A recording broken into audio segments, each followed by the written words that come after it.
അപ്പോൾ ഇന്ന് നമ്മൾ ഉണ്ടാക്കാൻ പോകുന്ന ഒരു വെജിറ്റബിൾ കറിയാണ്. പെട്ടെന്ന് ഉണ്ടാക്കാം. ഉരുളക്കിഴങ്ങ്, ക്യാരറ്റ്, പച്ചമുളക്, സവാള, കുറച്ച് മഞ്ഞൾപ്പൊടി, ഉപ്പും കൂടി ഇട്ട് വേവിക്കാൻ വെക്കണം കേട്ടോ.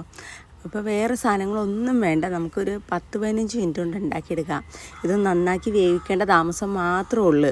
കുറച്ച് വെള്ളവും കൂടി ഒഴിച്ചിട്ട് വേവിക്കാൻ വെക്കണം. വേറെ മുളക് പൊടി സാധനങ്ങളൊന്നും ഞാനിതിൽ ചേർക്കാനില്ല. ഈ പച്ചമുളക് ഇട്ടല്ലേ, എരിവിന് ആവശ്യത്തിന് പച്ചമുളക് ഇടണം കേട്ടോ. ഞാനിപ്പോൾ ഒരു 4-5 മുളക് ഇട്ടിട്ടുണ്ട്. അത് വേവണ നേരം കൊണ്ട് നമുക്ക് തേങ്ങ അരച്ചെടുക്കാം.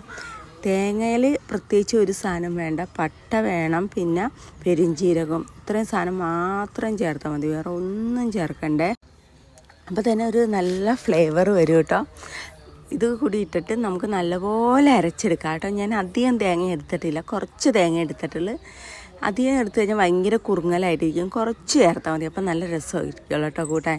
അപ്പോൾ ഞാനിത് നല്ലപോലെ അരച്ചെടുത്തിട്ടോ. അപ്പോൾ നമ്മുടെ സാധനങ്ങളെല്ലാം വെന്തിട്ടുണ്ട്. ഇനി അതിട്ടങ്ങ് ഒഴിച്ചാൽ മതി. ഇത് ഒഴിച്ച് കഴിഞ്ഞ് നല്ലപോലെ ഒന്ന് തിളക്കണം കേട്ടോ. ഒരൊറ്റ തിളച്ചാൽ മതി. അധികം നേരം കിടന്ന് തിളക്കണ്ട.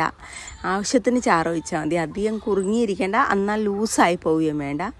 കുറച്ച് ആവശ്യത്തിന്. അപ്പോൾ ആ പരുവത്തിലാക്കി എടുത്തു കഴിഞ്ഞാൽ നല്ല അടിപ്പം കറിയാണ്. എല്ലാവരും ഉണ്ടാക്കി നോക്കണം കേട്ടോ, നല്ല ടേസ്റ്റ്. ഇനി ഇതിട്ട് ആകെപ്പാടെ ഞാൻ കടുക് മാത്രം പൊട്ടിക്കാനുള്ളൂ. കടുകും കുറച്ച് വേപ്പിലയും, ഉള്ളിയും മുളകും ഒന്നും ഇടുന്നില്ല. വേണ്ടവർക്ക് ഉള്ളിയും മുളകൊക്കെ ഇടാം. പക്ഷേ ഞാനിതിൽ വെളുത്തുള്ളി ഒന്നും ചേർക്കണേ ഇല്ല കേട്ടോ. ഞാൻ പറഞ്ഞില്ലേ, ഒരു 15 മിനിറ്റ് കൊണ്ട് ഉണ്ടാക്കിയെടുക്കാൻ പറ്റുന്ന കറിയാന്ന്. നമുക്ക് രാവിലെ അപ്പത്തിൻ്റെ കൂടെ, പുട്ടിൻ്റെ കൂടെ, ദോശയുടെ കൂടെ, എന്തിൻ്റെ കൂടെ ഈ കറി പോവും. പെട്ടെന്ന് ഉണ്ടാക്കിയെടുക്കാം. അപ്പോൾ എല്ലാവരും ഇത് ഉണ്ടാക്കി നോക്കിയിട്ട് എന്നോട് അഭിപ്രായം പറഞ്ഞു. ഇഷ്ടമായെങ്കിൽ വീഡിയോ ഷെയർ ചെയ്യാൻ, ലൈക്ക് ചെയ്യുകയൊക്കെ ചെയ്യണം കേട്ടോ.